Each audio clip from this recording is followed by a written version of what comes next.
নমস্কার ভিউয়ার্স। তো চলুন শুরু করা যাক শ্রীমদ্ ভগবদ গীতা যথাযথের জ্ঞান যোগের পরবর্তী অংশ। আজকে শ্লোক 9। জন্ম কর্ম চ মে দিব্যমেবং যো বেত্তি তত্তত ত্যক্তা দেহং পুনর্জন্ম নৈতি মামেতি সহর্জুন। হে অর্জুন, যিনি আমার এই প্রকার দিব্য জন্ম ও কর্ম যথাযথভাবে জানেন, তাকে দেহত্যাগ করার পর পুনরায় জন্মগ্রহণ করতে হয় না। তিনি আমার নিত্য ধাম প্রাপ্ত হন।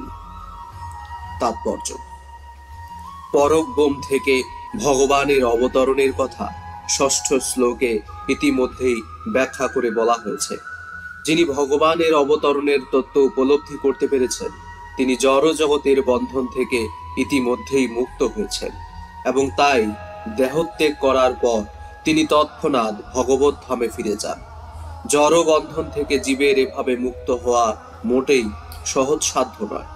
নির্বিশেষবাদী জ্ঞানী ও যোগীরা অনেক কৃচ্ছ সাধনের ফলে এবং বহু জন্মের পরে মুক্তি লাভ করে, কিন্তু তা সত্ত্বেও ব্রহ্মজ্যোতিতে বিলীন হয়ে গিয়ে তারা যে মুক্তি লাভ করে তা পূর্ণ মুক্তি নয় এবং তাদের পুনরায় এই জড় জগতে পতিত হওয়ার ঝুঁকি থাকে।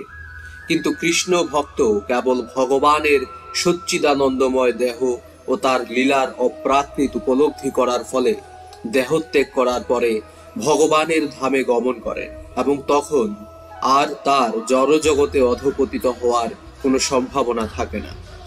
ব্রহ্ম সংহিতায় বলা হয়েছে, ভগবানের রূপ অনন্ত, ভগবানের অবতার অনন্ত, অদ্বৈতমচ্যুত মনাদিমনন্ত রূপম। ভগবানের রূপ অনন্ত হলেও তিনি এক এবং অদ্বিতীয় পরমেশ্বর ভগবান। এই সত্যকে সুদৃঢ় বিশ্বাসের সঙ্গে বুঝতে হবে। যদিও জড় জ্ঞানী ও পণ্ডিতদের কাছে এই পরম সত্য একদমই বোধগম্য নয়। বেদে বলা হয়েছে, এক দেব নিত্য লীলানুরুক্ত ভক্তব্যাবৃদ্ধন্তরাত্মা। এক ও অদ্বিতীয় ভগবান নানা দিব্য রূপে তার শুদ্ধ ভক্তদের সঙ্গে লীলা করতে নিত্য অনুরক্ত। বেদের এই উক্তিকে ভগবান নিজেই গীতার এই শ্লোকে প্রতিপন্ন করেছেন।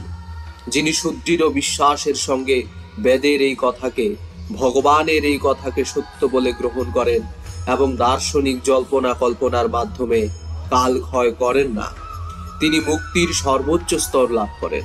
বৈদিক সূত্র তত্ত্বমসি প্রকৃতপক্ষে এই ক্ষেত্রে প্রয়োগ করা যায়।